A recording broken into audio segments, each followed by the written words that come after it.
Como el hermano Jorge compartía la semana pasada, estamos estudiando el libro de Hechos. Hoy vamos a estudiar el capítulo 7. El hermano estuvo hablándonos de varias facetas del capítulo 6, que es muy cortito, que habla de el orden para poder alimentar a todas las viudas, tanto a las de origen griego como la de origen judío, y estos hombres llenos del Señor que se levantaron a servir las mesas, y entre ellos estaba Esteban, ¿no? Y ya voy a comentar un poco más acerca de eso, pero es para entrar en contexto. Ahora vamos al capítulo 7. Y es bien interesante porque este capítulo nos va a hablar del enfrentamiento de dos pensamientos, el pensamiento de Dios y el pensamiento de los hombres. Cuando comenzó la modernidad, lo que llamamos la era moderna, en el siglo XVII, XVIII, la ciencia avanzó y avanzó de tal manera que la humanidad comenzó a concluir que ya no necesitábamos a Dios. La medicina había avanzado el transporte humano. Ahora había barcos más grandes, a vapor, había autos. Cada vez la ciencia aparentemente dejaba de lado a Dios. Pero de pronto llegó 1900 y comenzaron dos guerras mundiales, una muy seguida después de la otra. Y la Segunda Guerra Mundial, cuando acabó, fue tan devastadora que las naciones tuvieron que reunirse y determinar que quizás tanto avance científico no había sido tan bueno. Cuando pusieron en juicio a los nazis por todos sus crímenes, se dieron cuenta que las cosas que habían hecho eran tan macabras que se comenzó nuevamente en filosofía humana a evaluar qué es bien y qué es mal, qué es lo bueno y qué es lo malo. Porque en los juicios, los funcionarios alemanes que sobrevivieron relataban con lujos de detalles lo que le hacían, por ejemplo, a los judíos. Ellos los tomaban de todos los países y buscaban la manera más eficiente y barata de exterminarlos a todos, de exterminar toda la etnia judía, así también los gitanos y entre otros. Y trataban a estas personas no como humanos, sino como ganado. O peor aún, ni siquiera como ganado, sino como animales pequeños, como parásitos, como algo de lo que había que deshacerse. La humanidad moderna se dio cuenta que tanto avance de la ciencia no había hecho mejor al hombre, solo había mostrado lo que el corazón del hombre tenía. Si bien el avance de la ciencia había logrado cosas buenas, positivas en medicina, en poder vivir mejor, en salud, en comida, etcétera, también mostró lo oscuro del pecado del hombre. Entonces, esto, digamos, puso un poco en juego al planeta entero. Sin embargo, para el cristiano, esto no fue ninguna novedad ni ningún misterio. Sabemos por las escrituras que el corazón del hombre es perverso más que cualquier otra cosa. Nosotros sabemos que si tú le das oportunidad, cualquier ser humano puede convertirse en Hitler. Cualquiera. Por más que digamos que somos buenos, sabemos por la Biblia que si continuamos avanzando en el mal, en el mal, podemos convertirnos en personas terribles. Y eso es un poco lo que yo quiero hoy hablar en este capítulo 7. La visión humana y la visión de Dios. La visión de lo que Dios quiere para la humanidad y la visión del ser humano sin Dios. Cómo son tan diferentes, incluso dentro de la religión. Vamos a orar, mis hermanos, para que el Señor dirija este servicio. Amado Padre, te doy gracias, Señor. Gracias porque estamos nuevamente aquí la hermana Caroline, Saralín, mi persona. Gracias por traernos con bien. Gracias, Señor, por esta amada iglesia, hermosa iglesia que tú has levantado. Gracias por los más jovencitos, por los jóvenes, por los adultos, por los ancianos. Gracias, Señor. Te pido que hoy tu palabra no solo hable a nuestra mente, sino también a nuestro corazón. Que no solo intelectualmente conozcamos de ti, sino que transforme nuestra vida, transforme nuestro corazón. Límpianos de toda maldad y renuévanos para poder hacer tu voluntad. Que esta mañana tu nombre sea exaltado. Te lo ruego en el nombre de Jesús. Amén. Hablando un poco del resumen del capítulo 6, solo para entrar en contexto, ¿qué nos hablaba el hermano Jorge? ¿No? Nos decía que, lo estaba viendo allí por el video, gracias a Dios que lo tenemos en YouTube, estas predicaciones, que ¿dónde somos nosotros fuertes? En nuestras debilidades. Y un ejemplo de eso era Esteban, que es el protagonista del día de hoy. Era un hombre de Dios usado por el Espíritu Santo, pero ¿dónde comenzó? Abajo, muy pequeño, aprendiendo de los discípulos del Señor, y luego fue creciendo. Él solo tenía que limpiar las mesas allí donde comían, pero fue creciendo en obediencia, en sabiduría, en el conocimiento de la palabra, hasta tal punto que Dios lo comenzó a usar, a predicar la palabra, e incomodó a muchos que tenían allí el control religioso. Y a partir de allí vamos a hablar, porque recordemos que tomaron a Esteban y lo llevaron a juicio. Y en el capítulo 7, ¿verdad? Voy a leer solo algunos versículos. En este caso el versículo 5 dice, Hechos 7:5, no le dio en ella heredad, ni siquiera la medida de la planta del pie. Y sin embargo, aunque no tenía hijo, prometió que se la daría en posesión a él y a su descendencia después de él. Esteban estaba predicando. Algunos se le opusieron, pero no podían rebatirlo. Todo lo que decía Esteban venía de parte de Dios. Así que alborotaron al pueblo, a los líderes, y llevan a juicio a Esteban. Y ahí en el versículo 1 de este capítulo, directamente el sumo sacerdote le pregunta, ¿es esto así? ¿Esto de lo que te acusan? Dicen que tú querías destruir, tú estás predicando que quieres destruir nuestro templo amado, nuestro templo donde adoramos a Dios. Y estás diciendo que tu Jesús, al que tú predicas, va a quitar todas las leyes nuestras de Moisés, a quien amamos. Más o menos esa era la acusación. Así que Esteban se les da la oportunidad de defenderse. A ver, defiéndete.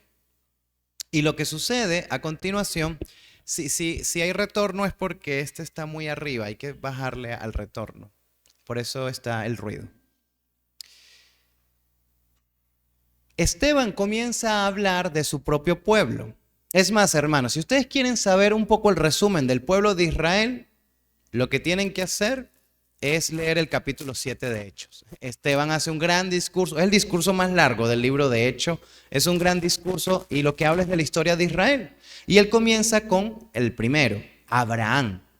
Y él dice que Abraham fue un hombre simple y Dios lo tomó y Dios le hizo una promesa. Esta promesa era que Dios a través de Abraham iba a ser una gran nación, una nación la cual iba a ser tan grande que cubriría el mundo. Y a través de Abraham, su pueblo y todas las naciones iban a ser bendecidos. Y Dios les hizo una promesa a Abraham, dice Esteban. Dios tiene un plan maravilloso para el pueblo, pero iba a comenzar difícil. Este pueblo iba a pasar por una esclavitud en Egipto, pero Dios lo iba a librar. Dios le dio una promesa y un pacto, y el pacto era la circuncisión. Los hombres iban a ser circuncidados como un pacto externo de que Dios prometió que estaría con ellos. Es decir, La primera respuesta de Esteban ante este juicio, que están diciendo que él quiere destruir el templo, y quiere destruir las leyes que ellos tenían, Esteban dice que estas autoridades necesitan recordar de dónde vienen. Ellos no conocen al Dios que supuestamente siguen. Esteban está diciendo, mira, ustedes se creen que son mucho por ser judíos, pero yo quiero recordarles que Dios tomó a Abraham, a nuestro padre, al primero de nosotros, por pura misericordia. Abraham no tenía nada especial. Abraham no era una persona muy digna, ni siquiera era un muy buen cristiano. Abraham era en muchas ocasiones una mala persona, un mentiroso. Y aún así, Dios lo tomó y hizo un pacto con él que Dios nunca quitó, de que lo iba a bendecir a él y a sus descendientes. El punto de Esteban acá en su defensa es que Dios hizo una promesa de rescate y lo iba a cumplir, y que ellos no tenían nada especial. Lo que hacía especial a ese pueblo era Dios mismo. Es que Dios lo escogió, no por ser especiales, sino por la misericordia de Dios. Y quiero detenerme un momento aquí para reflexionar en algo. ¿Cómo puedo yo defender mi fe si yo no conozco al Dios que sigo? ¿Cómo puedo yo defender esto que creo, el cristianismo que creo, si yo no conozco al Dios que sigo? Las personas suelen venir a la iglesia de vez en cuando, leen algún versículo suelto, escuchan música cristiana, pero pocas veces se sientan a pensar, ¿realmente yo conozco a Dios? Y esto es de vital importancia, porque si tú no conoces al Dios al que sigue, ¿a quién estás adorando? O cuando vengan los momentos difíciles, no vas a tener un refuerzo poderoso para alguien que te sostenga. Simplemente creo en un Dios que yo he creado. Es decir, por ejemplo, yo a veces puedo decir, mira, en cuanto al bien y al mal, yo no soy tan malo. Mira, sí, yo a veces he mentido a mi mamá o he mentido a mi papá, pero hay gente peor, hay gente que mata, que viola, hay gente que es terrible. Yo no soy tan mal cristiano. Pero ¿de dónde saco yo esa idea de que no soy tan mal cristiano? La saco porque no conozco la Biblia. ¿Qué dice la palabra? Por cuanto todos somos pecadores, estamos lejos de la presencia de Dios. No hay nada bueno en nosotros, sino lo bueno en nosotros es lo que hay de Dios, esa imagen de Dios que ni siquiera nos pertenece, fue algo que Él colocó en nosotros. Eso es lo que dice la Biblia. Entonces, para yo poder vivir una vida cristiana real y plena, yo necesito conocer al Dios de las Escrituras. Necesito estudiarlas y conocerlo a Él. No solo ser una cultura cristiana, sino ser un verdadero cristiano. ¿A qué me refiero con esto? Bueno, si se fijan, Esteban está luchando contra unos religiosos, pero Esteban les está demostrando que ellos ni siquiera conocen su ley, su Biblia. O un ejemplo más moderno, ahorita en el viaje, en algunos pueblos que bajábamos del barco, me tocó predicar a mucha gente católica. Y lo primero que me decían, yo les preguntaba, ¿usted cree en Dios? Claro, yo creo en Dios. Ah, muy bien, ¿usted va a la iglesia? Sí, yo voy a la iglesia católica. Y yo, muy bien, muy bien. Eso no hay ningún problema, le digo yo. Creemos en el mismo Dios. Y ahí me dan como oportunidad de seguir hablando. Yo, claro, creemos en el mismo Dios. Es más, en misa, al final de la misa, el sacerdote suele decir, Cordero de Dios que quita el pecado del mundo, ten compasión de nosotros. ¿Tú has escuchado eso? Creo que sí. No me acuerdo. Tú no vas mucho a misa, porque si no te acuerdas. No, sí, yo voy de vez en cuando. Bueno, en misa todos los domingos dicen eso. Cordero de Dios que quita el pecado del mundo. Y yo te vengo a hablar de ese cordero. ¿Tú sabes quién es ese cordero? No sé. Y nosotros sabemos que es Jesús, ¿verdad? Para nosotros es como más sencillo. Pero el punto a lo que voy es que estaban duros porque no querían cambiar de religión, pero es que ni siquiera conocen la religión a la que siguen. Solo es por un tema de, bueno, mi papá y mi mamá es católico, yo soy católico. Pero en nuestra iglesia evangélica pasa lo mismo. Hay mucha gente que viene y dice que es evangélica, pero solo es por tradición. No conocen a su Dios y eso es un grave error, mis hermanos. Así que mi reflexión y mi ánimo, el primero de este primer punto es: conoce al Dios al que sigues. Conócelo. Necesitas conocer, no solo por lo que dice el predicador, sino por ti mismo, por la Escritura. Conoce al predicador, perdón, conoce al Dios que sigue. Al predicador no es necesario que le conozcas mucho. A Dios, necesitamos conocer a Dios. Vamos a un segundo punto. Esteban habló de Abraham, ahora Esteban va a hablar de José. Acompáñame al versículo 9. El verso 9 dice: los patriarcas tuvieron envidia de José y lo vendieron para Egipto, pero Dios estaba con él. Vamos a leer de allí en adelante. Vamos a tomar un momento allí. En su defensa, Esteban toma un segundo personaje, a José. ¿Y qué dice Esteban acerca de José? Bueno, en primer lugar, o desde el principio, lo toma como un hombre que, aunque pertenecía al pueblo de Dios y estaba Dios con él, sus hermanos, por eso le dice los patriarcas de Israel, sus hermanos, Judá, Dan y entre otras tribus, de nuevo, ¿qué hacían? Lo rechazaban. Esteban está diciendo: mira, José era grande en sabiduría, Dios estaba con él y sus hermanos le rechazaban. ¿Con quién está haciendo el paralelismo Esteban?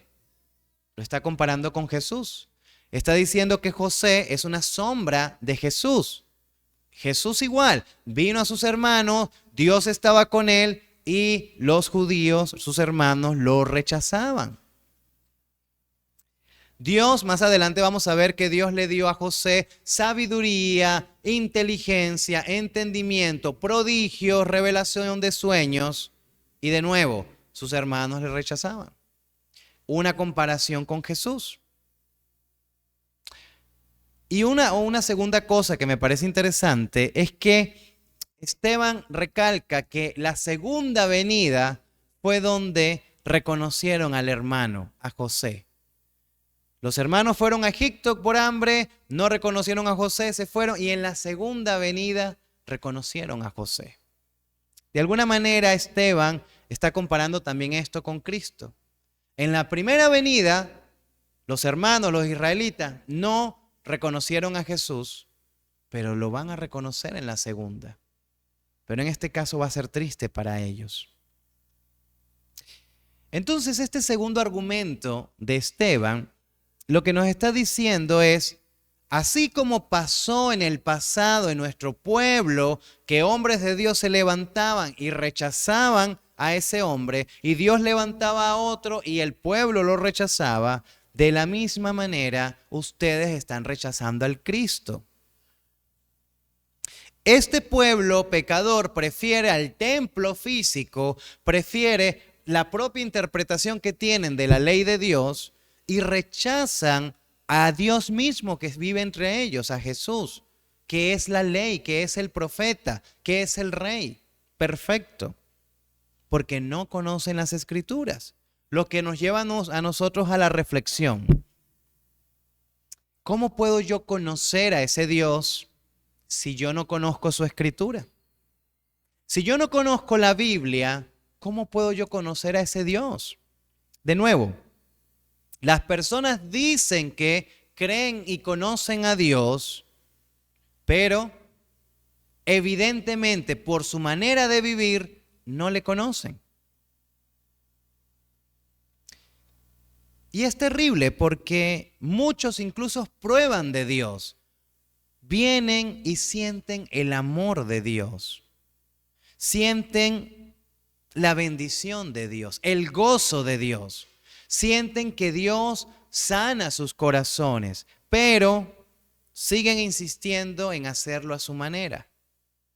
No quieren cambiar, quieren ir en contra de la Escritura. ¿A qué me refiero? Bueno, por decir ejemplos, ¿no? Hay gente que dice, bueno, ¿para qué yo voy a ir temprano a la iglesia? ¿Para qué? Voy nada más, escucho un ratito y me voy. O, ¿para qué voy a leer la Biblia todos los días? De vez en cuando yo pongo ahí en el YouTube algún predicador. ¿O para qué voy a orar tanto? Dios sabe lo que tengo en mi corazón.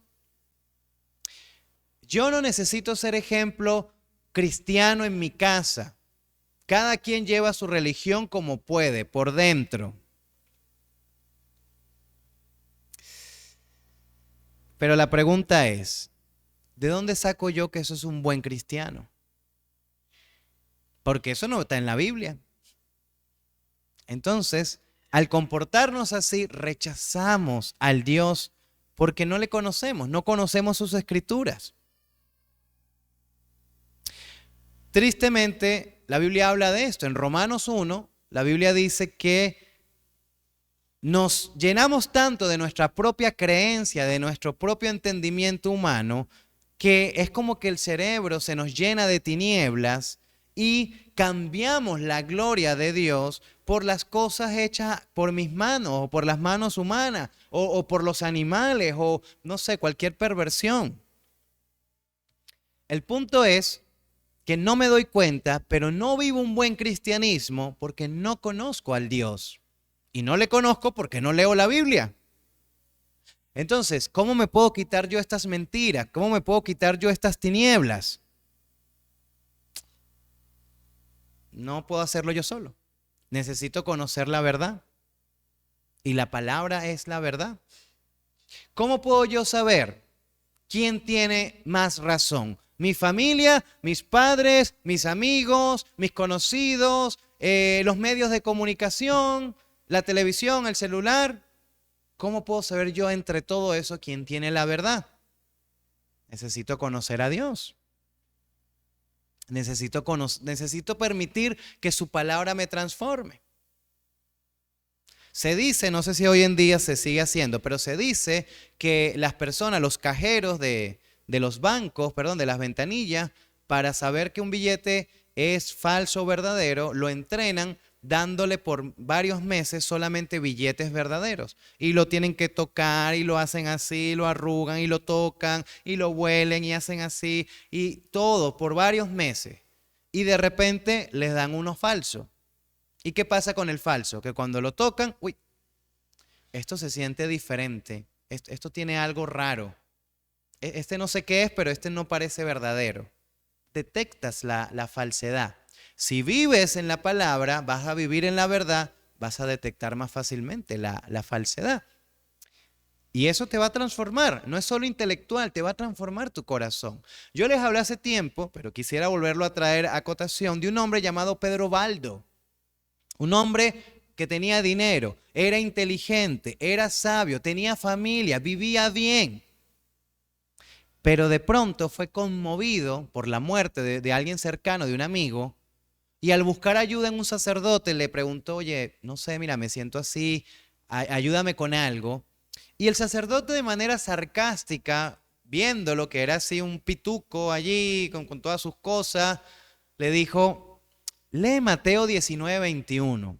Dice, da todo a los pobres, toma tu cruz y sígueme. Eso dice Jesús para ti. Pero Pedro Baldo le conmovió hasta las entrañas.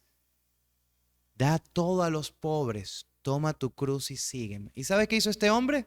Dio toda su fortuna a los pobres, todo lo que tenía lo dio a los pobres y vivió en pobreza toda su vida predicando el evangelio. Un solo versículo conmovió a alguien así. Toda la Biblia, ¿cómo no te va a conmover? Y no te conmueve porque no le conoces. Entonces, vamos a un siguiente punto, pero téngame eso en mente. Esteban sigue hablando ahora de Moisés. Vamos al versículo 17. A partir de allí va a hablar de Moisés y de todo lo que hace Moisés. Esta es la parte más larga, así que es la parte que más voy a resumir, pero es a partir del 17. Sin embargo, quiero leer específicamente el versículo 35. Así que acompáñenme al versículo 35, que acá resume un poco su discurso. Dice, este Moisés, a quien ellos rechazaron diciendo, ¿quién te ha puesto por gobernante y juez? Es el mismo que Dios envió para ser gobernante y libertador con la ayuda del ángel que se le apareció en la zarza. Eso es un poco el resumen de todo lo que él va a hablar del 17 hasta el 41. ¿Por qué él menciona esto? Bueno, porque ellos dijeron en su acusación falsa de que Esteban estaba diciéndole a la gente, no sigan las leyes de Moisés, no sigan a Moisés y a sus leyes. Y Moisés es nuestro santo, ¿verdad? Es como lo mejor que tenemos. ¿Cómo tú vas a rechazar a Moisés? Te podemos incluso sentenciar a la muerte por eso. ¿Por qué? Bueno, porque realmente Moisés era como el personaje más importante que ellos tenían. Es como decir nosotros hoy en día acá, San Martín, o si hablamos de religiosidad, el Señor de los Milagros. Y eso es que imagínense hoy en día alguien que venga en octubre así la ceremonia del Señor de los Milagros y de repente alguien se para y le lanza un machete al Señor de los Milagros. La locura total, matan al hombre. Más o menos esto es lo que pasaba con Moisés. Pero Esteban toma a Moisés y les va a decir, mira, ustedes están equivocados, porque incluso Moisés, el mismo pueblo lo rechazó y ustedes también lo rechazan. Entonces él junta todo lo que ha venido diciendo. Mira, la promesa de Abraham, Dios los liberaría en algún momento. Luego, Dios no se olvida de ello. Pero cuando llega un tiempo, Dios pues ve que las cosas se ponen difíciles, el faraón quiere matar a los niños, Dios levanta a Moisés, lo salva, estuvo a punto de morir como bebé, pero Dios lo salva y todo ocurre de tal manera que Dios va a usar a Moisés para liberar a su pueblo. ¿No les recuerda esto a alguien? Tiempos difíciles, un gobernador malo que intenta matar a unos niños, ese niño Dios lo salva. Esteban está haciendo un paralelismo entre Moisés y Jesús. Les está diciendo, lo mismo que hicieron con Moisés, ustedes están haciendo con Jesús. Ustedes hicieron con Jesús. Y no se detiene ahí, sino que dice, mira, Dios bendijo a Moisés con toda sabiduría. Era poderoso en palabra, era poderoso en hechos. Y aún así lo rechazaron. ¿Cómo hicieron ustedes con Cristo? Es más, todos los levantados por Dios iban siendo rechazados. José los rechazó sus hermanos. Moisés, aunque hizo grandes prodigios y milagros para salvar a su pueblo en cuanto podían, querían cortarle la cabeza, querían rechazarlo, querían matar al pobre Moisés. Igual que a Cristo, igual que a Cristo.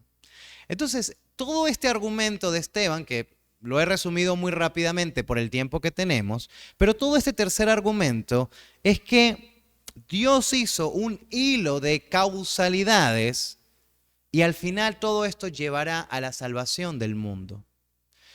El Señor permitió que todas cosas malas le pasara a José para salvar a Egipto y al pueblo de Israel. El Señor permitió que el pueblo estuviera allí esclavizado por 400 años porque iba a levantar a Moisés, quien iba a salvar al pueblo.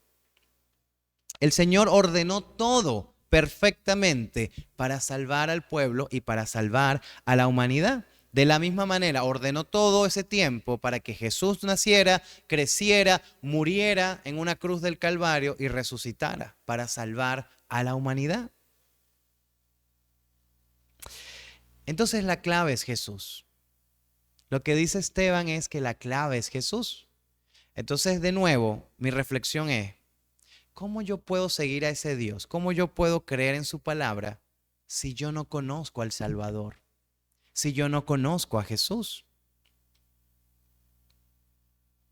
Las personas consideran que creen en Dios, ¿por qué? Bueno, porque saben algún verso bíblico, porque vienen a la iglesia, pero eso es fatal. Porque solo a través de uno podemos conocer a Dios, a través de Jesucristo. Yo nunca voy a entender la Biblia hasta que Jesús no cambie mi mente. Yo nunca voy a poder conocer a Dios hasta que Jesús no venga a mi vida. Jesús es la clave, Cristo es la clave. De nuevo, mucha gente dice, bueno, mientras yo venga de vez en cuando a la iglesia, estoy bien con Dios. Dios sabe que yo cuando veo un pobrecito le doy un sol. Dios y yo estamos bien. En diciembre yo ayudo, siempre colaboro con la chocolatada. Dios y yo estamos bien. ¿De dónde sacamos que eso está bien?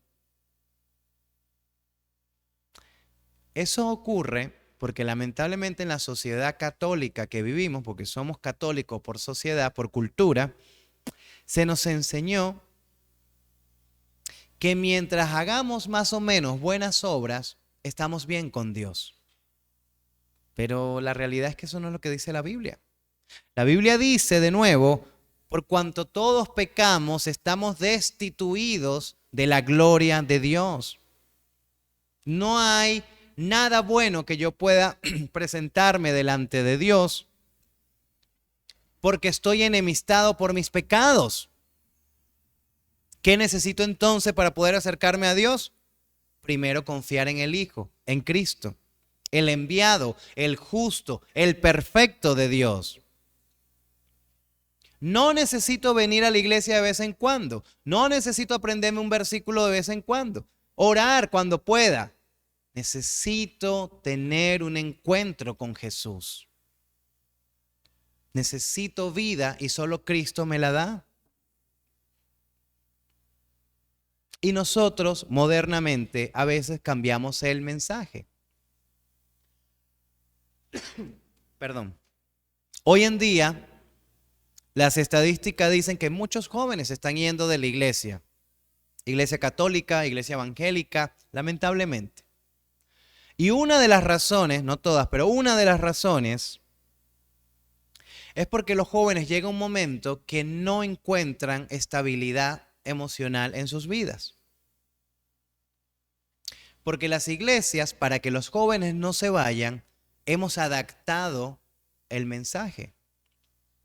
No hablamos de pecado, hablamos solo de Dios, de Cristo, hablamos de que es bueno, de que quiere cosas buenas para nosotros. Cambiamos la música, ahora es más estridente, hay guitarras eléctricas, le ponemos luces, humo, parecemos una discoteca. Perdón. El punto es que cambiamos todo, y algunos jóvenes que están aquí saben que no miento, que ustedes pueden ver en las redes sociales que hay siempre jóvenes que están invitando a sus iglesias y es música y la cosa así, un poco bastante diferente a lo que tenemos aquí. Pero ¿saben qué? Las estadísticas han demostrado que eso es temporal. Si no confío yo en Jesucristo, si Cristo no vive en mí, cuando vengan las dificultades de la vida, simplemente me voy a caer y voy a creer que todo esto es mentira. Porque nos vamos a parecer a la gente que está peleando con Esteban. Simplemente vamos a ser un religioso más. Religión aquí, pero no aquí. Necesito conocer a Jesús. Necesito realmente conocerle a Él. Último personaje que habla Esteban, David, a partir del verso 42. Pero yo voy a leer el verso 51. 51. Dice,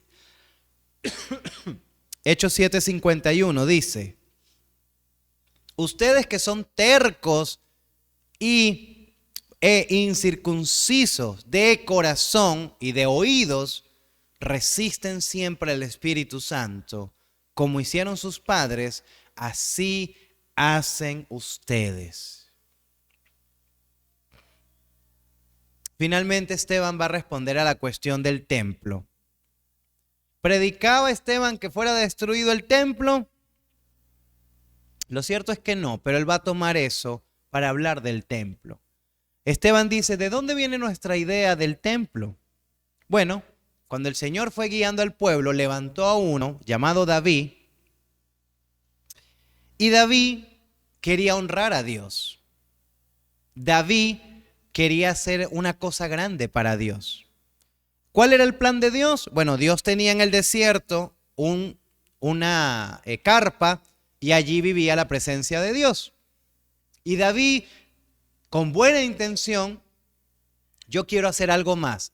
Y David se propone a construir un gran templo hermoso, muy, muy bello. Un templo que el que realmente lo construyó fue su hijo, dice Esteban allí. Su hijo Salomón lo construyó. Un templo hermoso, bellísimo. Pero Esteban toma la palabra de Dios y dice, pero ¿quién les dijo a ustedes que Dios vive en un templo hecho con manos humanas? David se equivocó, Salomón se equivocó. Dios no estaba pidiendo un templo. Se construyó por el corazón humano, por el corazón perverso, por un corazón que estaba buscando adorar a algo físico.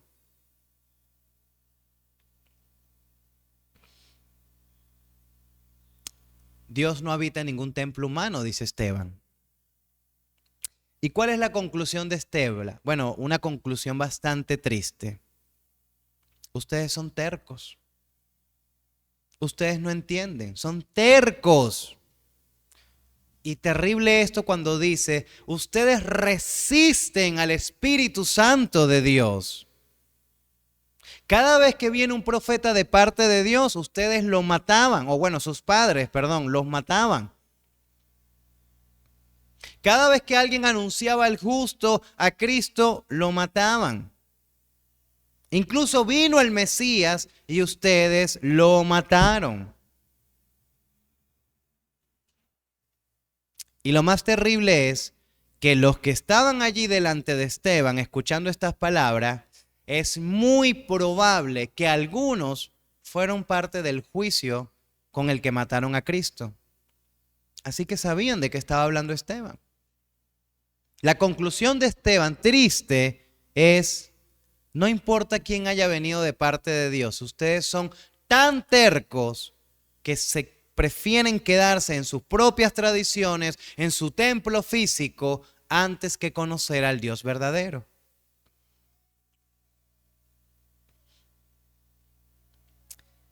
Mi última reflexión sería, si yo realmente conozco a Cristo, ¿verdad? Por eso estamos aquí. Si realmente yo conozco a Cristo, ¿por qué no vivo sus enseñanzas? Algunos hemos conocido a Cristo, hemos sentido su salvación que nos llena de amor, que nos llena de paz. Pero luego, poco a poco, me vuelvo a comportar como me comportaba antes. Vuelvo a las lisuras, vuelvo a los malos pensamientos, vuelvo a las malas palabras, vuelvo a hacer lo malo. ¿Qué pasa? ¿Por qué ocurre esto? Es decir, por ejemplo, decimos, he encontrado mi nueva vida en Cristo. Yo voy a seguir a Cristo para siempre, pero comienzan a venir los problemas, las dificultades, las cosas en el trabajo, en el colegio, en la familia, y se comienza a debilitar nuestra fe. Intento solucionarlo, intento buscar la manera, pero cada vez poco a poco me alejo más de Dios y al final nos convertimos en las personas, como dice la Biblia, de doble ánimo. Es decir, somos como un barco sin timón de vela que simplemente vamos a donde nos lleva el viento. Hay un pensamiento por allá, voy por allá. Hay otro pensamiento, voy por otro lado. Y que al final nos olvidamos del Salvador. ¿Qué necesitamos? Bueno, algo lo que dice la Biblia. Caminar en santidad. ¿Qué es esto? Bueno, caminar como demanda Cristo que debemos caminar. Y no se trata de nuevo de que te falta algo de parte de Dios. Lo tienes todo si tienes a Cristo. Esteban les está reclamando que el pueblo de Israel en el desierto vio grandes maravillas. En Egipto vio plagas como destruyeron un país. Luego en el desierto el mar rojo se abrió, una gran nube les cubría, una columna de fuego en la noche les daba calor, su ropa nunca se dañó, tuvieron comida durante 40 años siempre. Y aún así, ese pueblo no creyó en Dios. Entonces no te hace falta, según Esteban, no es que te haga falta conocimiento, no te hace falta algún milagro. Es que tu negro y duro corazón no quiere rendirse ante Jesús. Yo no puedo caminar en santidad yo solo, pero puedo permitirle a Él que trabaje en mi vida. Y lo tengo que hacer de manera externa. Yo no sé si tú tienes a Cristo o no en tu vida, pero puedo ver tus actos, tu manera de ser, tu modo de vida. Eso podemos observarlo y eso va a mostrar tu caminar con Dios. En pocas palabras, lo que quiero decir es, no tienes que ser perfecto para seguir a Cristo, pero tienes que seguir a Cristo para ser perfeccionado. ¿Quién era Esteban? Un hombre que servía las mesas a las viudas y aún así estaba lleno del Espíritu Santo y no importaba dónde estaba, podía predicar, tenía poder de Dios. ¿Verdad? No importa incluso la edad, como comentaba el hermano Jorge, él lo comentaba de historia, pero yo lo puedo comentar porque estuve presencial en muchos sitios a los que íbamos, ahorita en el barco, en la Amazonía, jóvenes, jovencitos, de 14 años, 16 años, oraban por personas y se sanaban de artritis, de problemas para caminar. Un chico de especial que no, la mamá afirmaba que el chico nunca había caminado o no podía caminar y caminó y se levantó y yo lo bauticé. Y eran jovencitos los que estaban allí, pero estaban llenos del poder del Espíritu Santo. Jovencitos imperfectos, en la noche luego yo los veía, estaban jugando, corriendo, a alguno se les salía, no una lisura, pero sí una mala manera de hablar. Imperfectos, pero que se estaban dejando perfeccionar por el Espíritu Santo. Ese es el punto. Si quieres conocer a Cristo, tienes que permitirle que Él te conozca, Él te transforme. Termino con esto, mis hermanos. La última parte. ¿Cómo terminó Esteban? Pues lo mataron, lo asesinaron. Quiero leer un último versículo, verso 55. Pero Esteban, lleno del Espíritu Santo, fijó los ojos en el cielo, vio la gloria de Dios y a Jesús de pie a la diestra de Dios. ¿Qué ocurrió con las palabras de Esteban? Bueno, desencadenó que mostró la oscuridad, la crueldad y el pecado que tenía su audiencia. Ya no querían escuchar nada de lo que él dijo. Cuando Esteban dijo, ustedes asesinaron al justo, se llenaron de rabia, de ira, porque les estaban acusando de un asesinato, ¿no? Pero fíjense que tanto era su rabia que ni siquiera hicieron un juicio como hicieron con Jesús, sino que simplemente tomaron a Esteban, lo sacaron de la ciudad y lo lincharon. Pero bueno, Dios tenía todo esto planeado. El martirio de Esteban funcionó, ayudó como detonante, como dinamita, para que la iglesia se expandiera y comenzara a predicar por el mundo. Así que Dios tenía todo bajo control. Y gracias a Esteban, su testimonio nos llega hasta el día de hoy. Y podemos ver que en Cristo a veces van a haber procesos que nos van a llevar a la muerte. Pero morir en Cristo es vivir eternamente. Así que es ganancia. Como digo, Esteban no tenía miedo a morir. Mientras los demás estaban rechinando ahí los dientes de rabia, de furia y lo querían despedazar, Esteban estaba como en un éxtasis, estaba disfrutando de la presencia de Dios en medio de todos estos lobos que lo querían matar y tuvo una visión hermosa. Vio al cielo y vio a Jesús de pie a la diestra de Dios Padre. Como como recibiéndolo, como hijo, lo hiciste bien. Ven a tu reino, ven al reino, disfruta del reino de tu Señor. Y bueno, ¿qué pasó con el resto? Se llenaron de ira, como digo, lo tomaron, lo sacaron de la ciudad y lo apedrearon, lo mataron con piedras.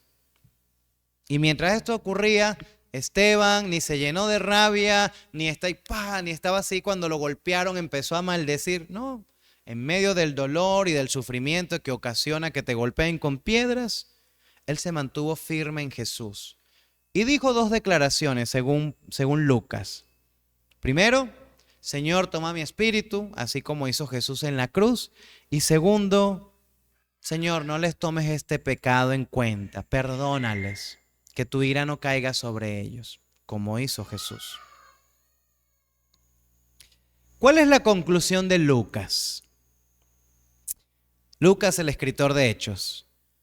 La conclusión es que muchas veces, mucha gente al escuchar la verdad y observar que son pecadores ante la luz santa de Dios,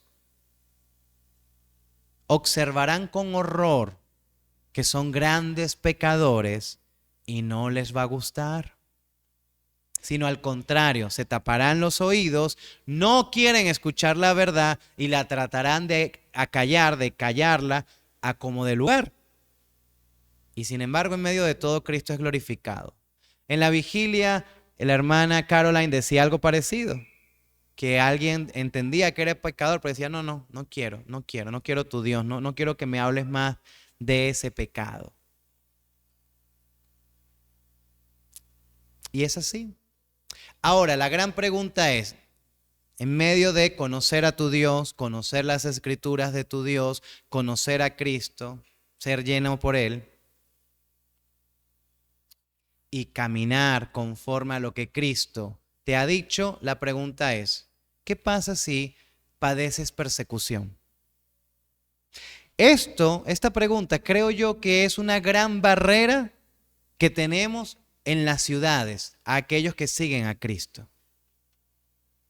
Tenemos demasiado miedo de que por ser creyentes podamos ser objetos de burla, de chisme, que nuestros seres queridos nos rechacen, etc. Pero la pregunta es, si tú crees que Cristo es tu Dios, ¿no entregó Cristo todo por ti? Dice la palabra que siendo el Rey sobre todo, no tomó nada que aferrarse, sino al contrario, se despojó de todo para hacerse siervo hasta la muerte y muerte en la cruz. Si nuestro Dios hizo todo esto por ti y por mí, es mucho pedir que tú seas un testigo fiel de Él. ¿Es demasiado pedir? Si Dios te dio todo, ¿no tienes tú que darle también todo? Hay gente que dice, yo creo en Dios, pero ¿sabes qué? Yo prefiero dejarlo en secreto porque cada quien que crea lo que quiera. ¿Pero no es eso egoísta? Me refiero, ¿Cristo murió por tus pecados? ¿Sí o no? ¿Sí?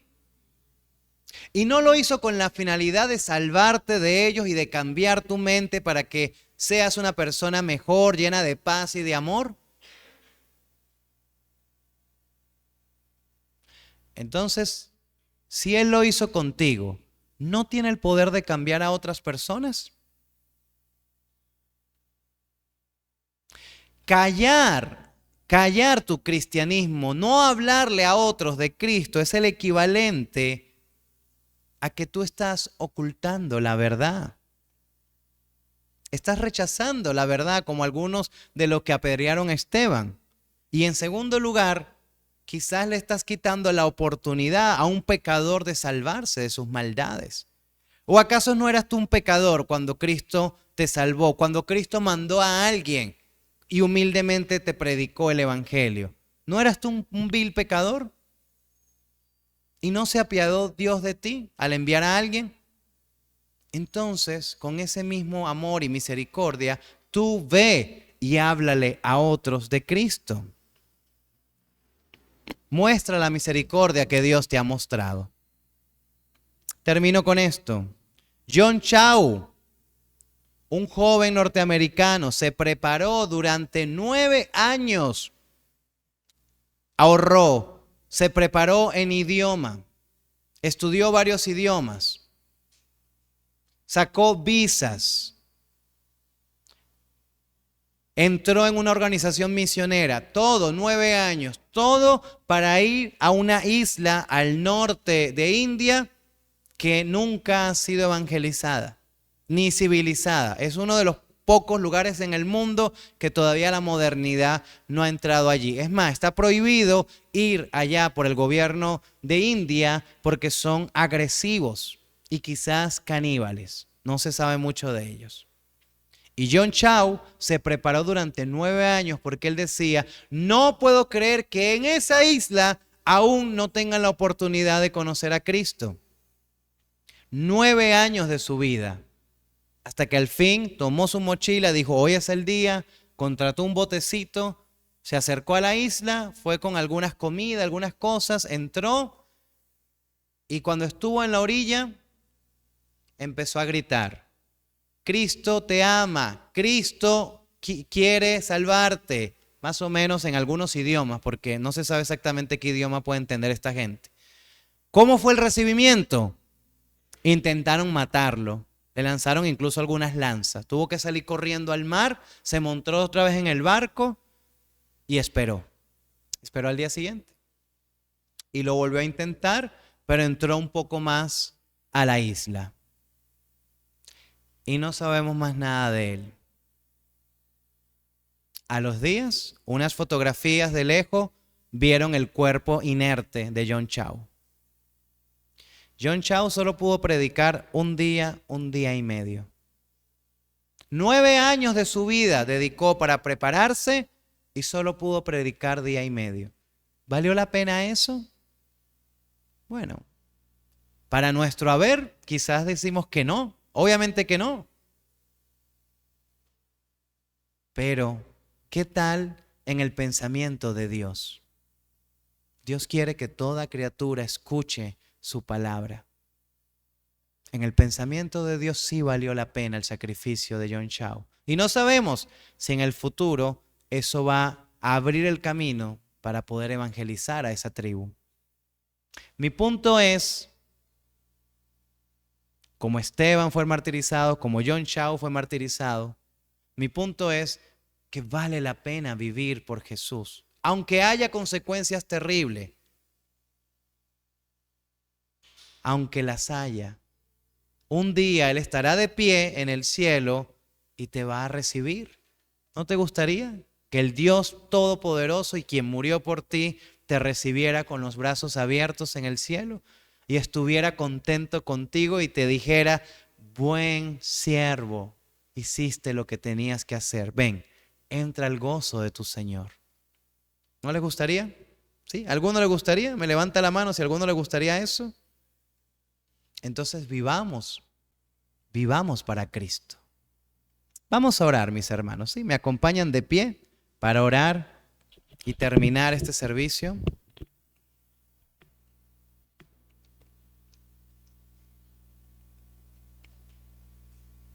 Esteban fue un mártir, pero hasta nuestros días llegó su historia y nos enseña que vale la pena vivir para Cristo. Señor Padre Santo, gracias, Señor. Gracias por tu palabra hermosa. Gracias, Señor. Gracias porque nos permites conocer todo este hilo de oro, este hilo conductual que llevó hasta que Jesús pudiera venir y salvarnos de nuestros pecados. Gracias, Señor.